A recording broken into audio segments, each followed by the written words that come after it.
Welcome everyone to Angel Healing House. My name is Claire Candy Huff, and my name is also Angel Ariel, as I had an angelic walking experience on January 11th of 2003.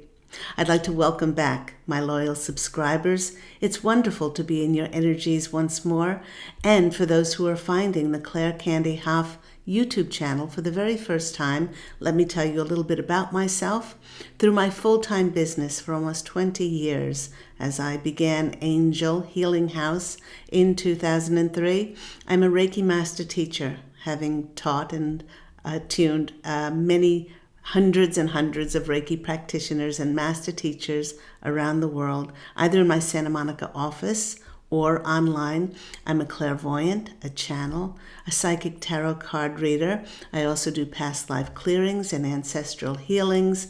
I do twin flame energetic reconnection sessions, and I am also an award-winning author, as several of my books went #1 on Amazon internationally. So to find out more about my services and also my award-winning books, please do visit my website, which is angelhealinghouse.com, or you can always phone 831-277-3716, and that is Pacific Standard Time. My angelic family and the Posse of Angels, who I am part of, we present this series of timeless videos, which are called Time with Angel Ariel, to restore hope, inspiration, and peace. And the theme of today's program could be taking flight. You know, everyone, we are so blessed here on planet Earth to witness the many varied natural cycles of life which occur all around us. Springtime brings a bursting forth of new life, with the first signs of buds appearing on the trees and the bright color of crocuses and daffodils poking their brave little heads out of the frosty winter ground. Then summer takes the warmth of spring and turns up the heat as the sun gets hotter and nurtures the plants to increase and bring forth plentiful color and nourishment.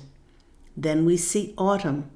Autumn sees the temperatures beginning to dive, and the crisp hint of coolness reminds us that change is in the air, and harvest time is upon us once again to prepare for the colder coming months ahead. And winter is a time of introspection and hibernation to review and reflect on another turn of the wheel, another cycle of our life, and the life for the planet. And like with all cycles, they come full circle to begin a new springtime with an excited expectation and anticipation of the renewal process of life, as the ground is warmed and thawed to plant those seeds for the new to be nurtured into existence once again. Now, we as humans are really no different to Mother Nature, as we each go through different cycles of our lives that see us growing and experiencing life, which often change us in a multitude of ways. The change can be as subtle as a change in perception, perspective, a change of attitude, changing how we live and interact with the greater world around us. And these cycles can bring huge aha moments that see us honoring our heartfelt wishes, perhaps changing our professions, and or feeling finally ready to commit to a new relationship, especially a new relationship with ourselves. Every turn of the wheel of life brings with it a chance to discard the old and embrace the new, as we anticipate changes in our lives that are getting us ready to feel reborn. This feeling of leaving the past and embracing the new brought to mind a wonderful childhood memory of mine. As a little girl, I remember growing up on a farm in Virginia and watching Mother Nature come alive in the spring after a long, frozen winter. On one of my wintry walks through the beautiful countryside, I heard a bird chirping, and as I looked up, I watched the bird excitedly dart back and forth over a nest. Suddenly, I saw a small bird peek over the side and quickly pull its head back out of sight. I sat down on a patch of grass and watched with curiosity as the bird performed this same action several times. All of a sudden, the small bird seemed to throw itself out of the nest, and it began to plummet to the ground.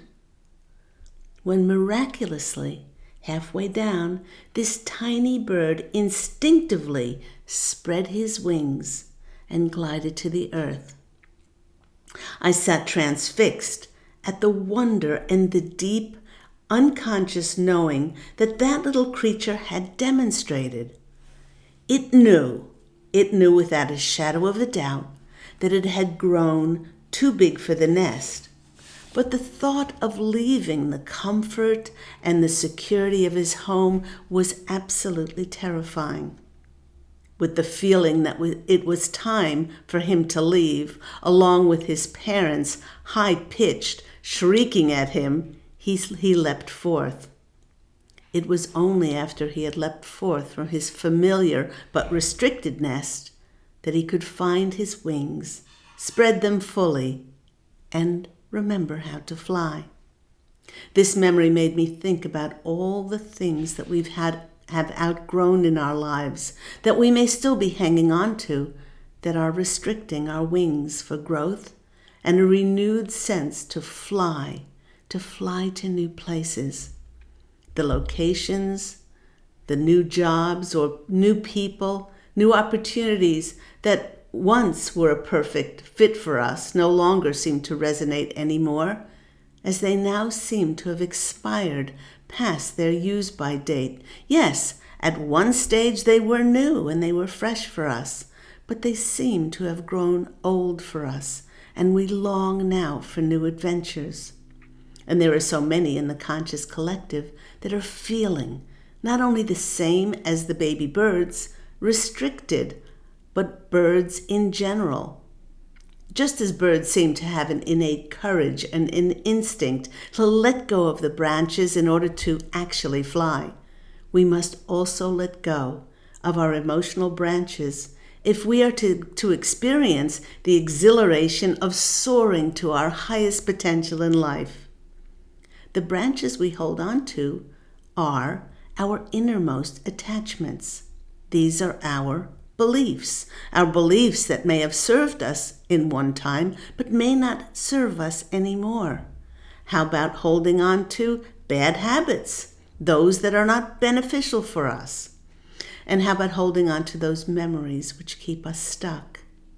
And then there are the outer attachments. They are the people. Holding on to possessions, positions, and privileges, to name but a few. We must be aware that as long as we hold on to these things, we actually live in fear of letting go, fear of loss, and we will never feel the freedom that we deserve. Once you become aware of those birds and the initial courage that they displayed when they let go of the branches or left their nests just prior to flying, you will be capable of experiencing life in a totally different way. This can be your new recipe of how to live a life where you learn to let go of one branch at a time and learn to have new experiences, one experience at a time. The birds have found that by letting go of one branch, they are then able to spend the rest of their lives trying many other branches, one branch at a time, and they can enjoy the view from each new vantage point. What a way to live. The Posse of Angels is suggesting that we ask ourselves, am I actually flying and soaring in my life? Or am I choosing to keep myself stuck on one branch while resenting others as they fly past? If you're stopping yourselves from letting go, do remember this: not letting go of old stuff just because we've done it for our whole lives or just because we've done it for a long time Not letting go of old stuff is the same as driving through life with a flat tire on our cars and not stopping to change it, hoping that it will fix itself, pretending the ride is okay, that, the ride is all right, knowing that it fully well isn't, until one day it gets so loud and so bumpy for us that we're forced to stop and to take a look and to take action to changing our lives. In one of my previous Angel Healing House blog talk radio shows, which is in its 11th year now of weekly shows, it airs every week on Thursdays at 10 a.m. Pacific Standard Time. Oh, by the way, and people can call in for free mini angel readings on my Angel Healing House blog talk radio show. I entitled the program Dare Yourself in 2022, and you can go back to the Angel Healing House blog talk radio page, as all the past 10 years of shows are all archived on there. And I expressed that you can dare yourself to fly wider and higher than you ever thought possible, as fate, karma, and destiny will be knocking on the doors of many in the conscious collective to present to them their new dharmic path to be of highest service in this incarnation and why you came back to be in human form. It is important to know that each of us holds a special, unique puzzle piece for the planet to contribute to this new era of light on planet Earth. This poem by Leonard Milgram helps us to reconnect to that special essence of who we are, our amazing gift within to share with the world. It's called Seek a Special Signal from Your Soul. Seek a special signal from your soul to help to guide you toward your earthly role. And pray for endless courage to break free. Lose the chains that bind you. Let your true purpose find you. Dream your dream in all humility. Every fall and stumble teaches us. Every clue and message reaches us. Shows us when to fight and when to flee.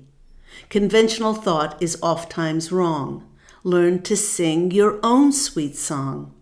Use your heart to help your eyes to see. You were destined to succeed. Faith will put you in the lead. Strive to reach your honest destiny. Being helpful, joyful, kind, you will one day surely find the special person you were always meant to be. And to finish off, I went to the Oracle of the Hidden Worlds Oracle cards, and this one came out for us, which is the gift. And it's present, honoring, offering. Because so many of us have awakened and enlightened to living in the higher dimensional frequencies, we are now clear to experience what that means to reside in and understand the language of spirit as it's expressed in our outer and inner worlds. The gift may come in the form of new visions, ideas, new knowledge to bring forth as an emissary of light, as a light leader on the planet. Please know that you are a chosen one, and once you accept and step forward into your new chosen role, your life will change as you will change, as your soul's deepest hunger and thirst will be quenched.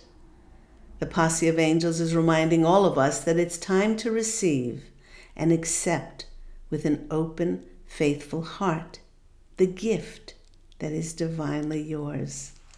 Isn't that beautiful?